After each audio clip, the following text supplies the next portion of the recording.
wafat. Ya. Nah, orang-orang pada masa itu tahu akan meninggal, tapi tidak sadar apakah ada kehidupan setelah meninggal atau tidak. Maka di antara ayat yang Quran itu, ya, yang turun itu di Al-Quran, ada ayat-ayat yang mengingatkan tentang kehidupan setelah kematian. Dan berbahagianya kita sebagai muslim. Berbahagia, mesti bersyukur. Silahkan komparasikan, silahkan cari, silahkan bandingkan. Demi Allah saya katakan, tidak akan Anda temukan satu pun keterangan dengan detil yang menerangkan tentang proses kehidupan di dunia, akan di alam kubur, sampai ketika berpulang, hisabnya bagaimana, hisab yasira yang ringan bagaimana, yang berat bagaimana, kitabnya seperti apa, bagaimana surga, bagaimana neraka, pintunya ada berapa, amalannya apa, kecuali dalam Islam. Ini menunjukkan benarnya ajaran dalam Islam. Dan siapa yang bisa menerangkan itu selain pembuatnya, selain penciptanya? Ya, kalau Anda pembuat pesawat, Anda bisa menerangkan pesawat dengan detil. Kalau Anda pembuat mobil, Anda bisa menerangkan semua unsurnya dengan detil. Kalau Anda pencipta semesta, Anda bisa terangkan dengan detil. Nah, inilah wujud nyata kebenaran Al-Quran. Detil diterangkan tentang kehidupan kita. Ini menunjukkan tidak mungkin ada yang menyampaikan informasi itu kecuali penciptanya, kecuali pembuatnya. Nah, ini yang seharusnya membuat kita lebih yakin dengan hidup. Bahwa apa yang kita lakukan ini ada aturannya. Apa yang kita kerjakan itu ada petunjuknya. Dan kita mesti yakin. Ya, kalau kita memang yakin dengan keadaan pencipta dengan segala rupa, kita pun mesti yakin bahwa satu saat kita pulang. Dan itu ditunjukkan. Sebelum ke sini kan lewat tempat pulang kan? Ada kuburan tanah kusir kan? Ya kan? Harap-harap bisa ke tanah suci, ternyata ke tanah kusir kan? Ya? Berarti satu saat akan pulang kan? Minasyaitonirrajim.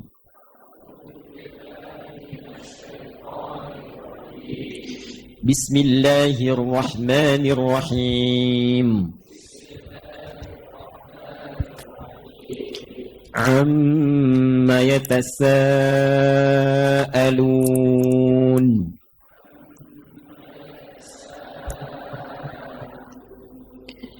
Anin naba'il azim. Bukan ajim, azim. Anin naba'il azim. Alladhi hum fihi mukhtalifun.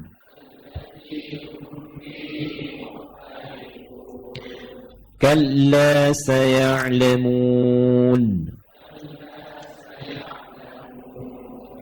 Thumma kalla saya'lamun.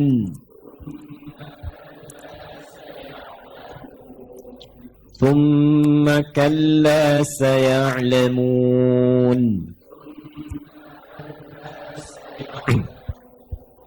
Baik, itu yang kita baca di pertemuan yang lalu. Saya sinopsiskan sejenak bahwa di era-era awal turunnya Al-Quran kepada Rasulullah SAW, di periode Mekah sebelum Nabi Hijrah, maka turunnya Quran ini menjadi berita viral di kalangan masyarakat pada saat itu.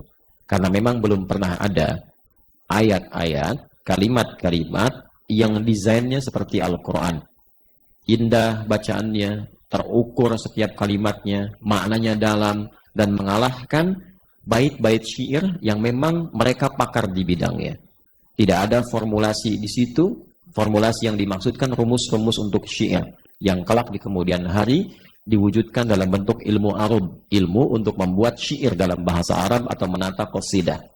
Rumusnya ada 16. Dari formulasi tawil misalnya, tawilun lahudun al-bukhuri fadailu, fa'ulun mafa'ilun, fa'ulun mafa'ilu. Dari sini dikeluarkan, bikin puisi sesuai dengan rumus ini. Atau rajaz misalnya, mustaf'ilun, mustaf'il, mustaf'ilun, mustaf'ilun, mustaf'ilun, mustaf'ilun. Maka dibuat puisi, rumusnya ini. Indah, kadang ujungnya sama semua. Kalimatnya tertata. Sautus safiril bulbuli, hayyaja qalbi thamili, al-ma'u wa zahru ma'a ma'a zahri lahdhul muqali, fa anta ya sayyidali wa sayyidi wa maulali, fakam tayammuni ghazayilun uqayqali, qataftuhu min wajnatin min fi'li hadar rajuli, faqala la faqad ghada muharwili, wal walad wali ya wailali, faqultu la tuwalwili fabayyinul lu'lu'ali, qalat lahu hina kadha ila wadidul muqali, kahatan kaqailali, tabtabuli, semua. Tapi pakai rumus. Maknanya biasa aja. Apa yang dilihat jagonya orang Arab dulu, apa yang dilihat langsung bisa bikin puisi. Lihat unta, jadi puisi unta. Betul, lihat gunung, puisi gunung. Jadi kesan maknanya begitu saja, tapi itu menjadi referensi otentik tentang kejadian yang berlaku bahkan ratusan tahun sebelum lahirnya Nabi. Dan yang paling jenius membaca itu di antara sahabat Nabi adalah Umar bin Khattab radhiyallahu taala anhu. Sampai ada buku namanya Abqariyatu Umar, kejeniusan Umar. Jadi kalau ingin tahu 150 tahun sebelum lahirnya Nabi ada kejadian apa di satu tempat ini di siang hari tepat begini, matahari sedang terik-teriknya, itu lihat syair orang Arab yang hidup di masa itu dan berkata apa dia. Itulah syair. Makanya nanti dalam salah satu cara menafsirkan Al-Quran, di antara pelengkapnya mengetahui syair orang-orang Arab. Untuk menunjukkan kejadian apa yang menyebabkan Quran turun. Ya, maka nanti salah satunya muncul kitab Asbabun Nuzul. Ya, ini kitabnya nih, yang karya Al-Imam As-Suyuti. Ini Asbabun Nuzul. Ini kitabnya. Nanti kita belajarnya komplit insya Allah. Sepanjang yang mampu saya sampaikan. Yang tak mampu kan saya katakan wallahu a'lam. Ya, jadi nanti kita akan belajar bersamaan. Ini surah turun di mana, turunnya siang atau malam, Nabi sedang safar atau sedang mukim, dalam keadaan apa ayat itu turun. Nanti ilmu pengantarnya ada lagi. Ini buku kedua Imam As-Suyuti namanya Al-Itqan fi Ulumil Quran. Ya, kemarin kan saya sampaikan yang mana Al-Qattan, kan ya? Mana Al-Qattan saya tampilkan yang mabahith fi Ulumil Quran itu yang sederhana. Ini yang agak advance sedikit.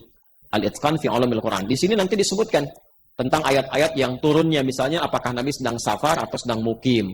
Makanya nanti kalau kita paham tentang ayat-ayat itu, kita tahu bagaimana kalau sedang safar, baca ayatnya apa, kapan boleh mengqasar, kapan kemudian boleh dijama, dalam situasi bagaimana.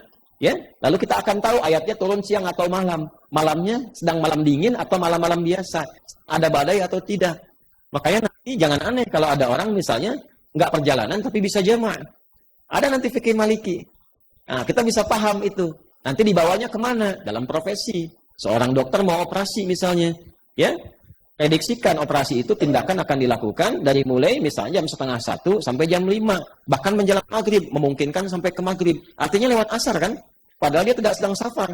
Kalau dia tidak tahu hukum itu dan ayat terkaitnya, bisa dibayangkan. Zuhurnya sholat, begitu adzan asar, Allahu Akbar, Allahu Akbar. Sebentar ya, saya sholat dulu. Padahal itu udah dibuka, jantung udah begini-begini tuh. Ya, kan bahaya. Nah, ini kitabnya ini, Al-Itqan fi Ulumil Quran. Nanti ada Al-Burhan fi Ulumil Quran, Zarkashi dan sebagainya. Nanti kita kumpulkan. Sehingga pembelajarannya terasa lebih lengkap.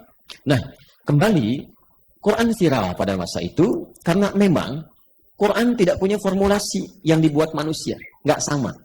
Ya, karena itu firman Allah. Karena itu, sepakat, Quran bukan makhluk. Ingat itu. Kalau makhluk artinya manusia bisa buat itu. Jelas ya? Makhluk artinya apa? Manusia bisa buat itu. Makhluk yang dimaksudkan maksudnya karya. Karya yang dibuat. Ya, yang diciptakan, dibuat. Produk manusia itu maksudnya. Karena orang Arab pun pada masa itu yang pakar di bidang bahasa Arab dan sastra mengakui bahwa ini beda. Tapi menariknya, Quran itu tak bahasanya indah. Semua. Wadduha wal-laili idza ma wadda'aka rabbuka wa ma walal akhiratu khairul laka minal semua. Tapi dicari rumusnya nggak ada. Makanya bingung, mereka langsung viral seketika di kalangan masyarakat. Ini kok nggak sama seperti pakar-pakar yang buat, seperti yang viral di masa mereka itu. Akhirnya dicari, dan menariknya dibaca dengan dialek apapun sempurna juga. Di Arab itu dialeknya banyak. Ada yang nggak bisa A, bisanya E saja. Itu kalau dipaksa pun sampai kiamat kurang 2 hari itu nggak akan bisa. Dibilang A, E, ya A, E, wadduha, wadduhe. Dibilang dipaksa A nggak bisa. Sepeda, sepeda, ya. Sepeda, sepeda. Barangnya kan tetap sama, kan? Nah, jadi ketika dibaca dengan dialek itu, tetap bunyinya. Wadduhe, wal-laili idza saje, ma wadda'aka rabbuka wa ma qala. Sama semua tuh. Dan itu nanti dialek yang muncul. Tapi maknanya sama, serupa, tidak ada perbedaan. Itulah indahnya Quran, langsung viral. Yang kedua, itu maknanya menghunjam kepada jiwa, bukan makna biasa. Kalau syair biasa itu abas istilahnya. Ya, apa aja disyairkan, lihat pohon, syair. Mirip film-film India kan, lihat pohon nyanyi gitu kan, lihat bunga nyanyi gitu kan. Nah, dulu orang jahiliyah juga mirip-mirip begitu. Dan ibu-ibunya kalau jalan-jalan kadang dikasih gelang di kakinya.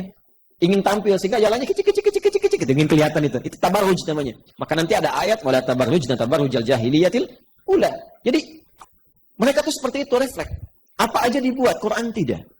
Apa yang disampaikan langsung memunculkan getaran kepada jiwa. Makanya kan Umar bin Khattab itu dengar Toha, langsung jatuh hatinya. Toha, bum. Ada hujam kepada jiwanya. Langsung berubah.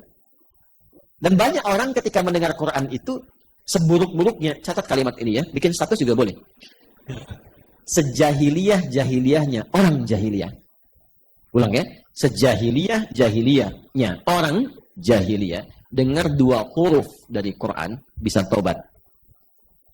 Artinya kalau ada orang sekarang yang mengklaim tidak seperti jahiliyah, diperdengarkan berhuruf-huruf dari Quran belum tersentuh, berarti ada sekat dalam jiwanya yang melebihi keburukan orang jahiliyah di masa lalu.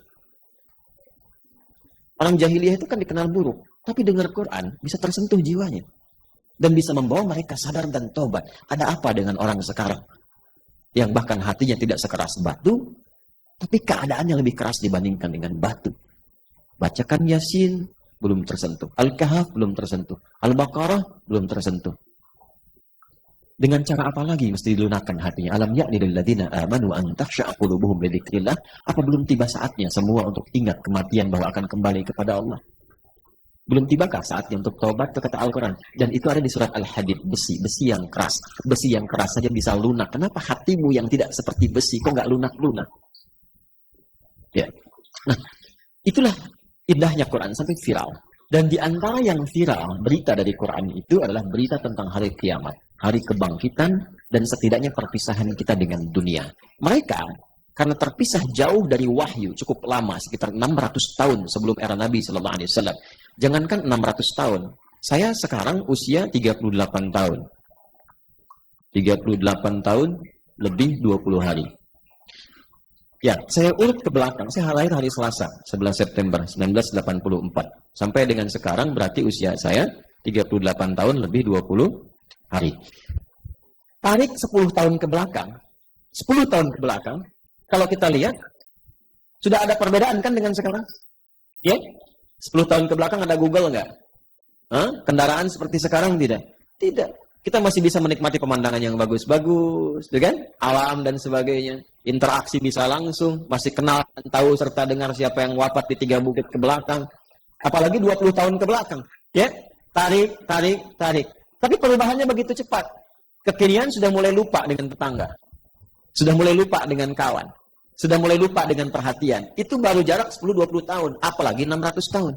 Sudah mulai lupa dengan petunjuk Nabi Isa alaihissalam sebelumnya. Sudah mulai lupa dengan petunjuk Nabi Musa alaihissalam sebelumnya. Sudah mulai lupa dengan petunjuk Nabi Ibrahim alaihissalam sebelumnya. Padahal beliau itu ya melahirkan anak nanti Nabi Ismail alaihissalam yang berkehidupannya di situ, meninggikan bangunan Ka'bah di situ, mewariskan di situ, tapi lupa. Dan problemnya kalau sudah lupa itu suka tidak ingat. Itu masalahnya. Betul ya? Ya. Maka diturunkan Rasul untuk mengingatkan. Basyira wa nadhira, memberikan kabar baik sekaligus mengingatkan. Ingat loh, kamu itu akan pulang. Ingat, kamu akan meninggal. Ingat, kamu akan wafat. Ya. Nah, orang-orang pada masa itu tahu akan meninggal, tapi tidak sadar apakah ada kehidupan setelah meninggal atau tidak. Maka di antara ayat yang Quran itu, ya yang turun itu di Al-Quran, ada ayat-ayat yang mengingatkan tentang kehidupan setelah kematian. Dan berbahagianya kita sebagai muslim. Berbahagia, mesti bersyukur. Silahkan komparasikan, silahkan cari, silahkan bandingkan. Demi Allah saya katakan, tidak akan Anda temukan satu pun keterangan dengan detil yang menerangkan tentang proses kehidupan di dunia, di alam kubur, sampai ketika berpulang. Hisabnya bagaimana, hisab yasira yang ringan bagaimana, yang berat bagaimana, kitabnya seperti apa, bagaimana surga, bagaimana neraka, pintunya ada berapa, amalannya apa, kecuali dalam Islam. Ini menunjukkan benarnya ajaran dalam Islam. Dan siapa yang bisa menerangkan itu selain pembuatnya, selain penciptanya? Ya, kalau Anda pembuat pesawat, Anda bisa menerangkan pesawat dengan detil. Kalau Anda pembuat mobil, Anda bisa menerangkan semua unsurnya dengan detil. Kalau Anda pencipta semesta, Anda bisa terangkan dengan detil. Nah, inilah wujud nyata kebenaran Al-Quran. Detil diterangkan tentang kehidupan kita. Ini menunjukkan tidak mungkin ada yang menyampaikan informasi itu kecuali penciptanya. Kecuali pembuatnya. Nah, ini yang seharusnya membuat kita lebih yakin dengan hidup. Bahwa apa yang kita lakukan ini ada aturannya. Apa yang kita kerjakan itu ada petunjuknya. Dan kita mesti yakin. Ya, kalau kita memang yakin dengan keadaan pencipta dengan segala rupa, kita pun mesti yakin bahwa satu saat kita pulang. Dan itu ditunjukkan sebelum ke sini kan lewat tempat pulang kan? Ada kuburan tanah kusir kan? Ya kan? Harap-harap bisa ke tanah suci, ternyata ke tanah kusir kan? Ya?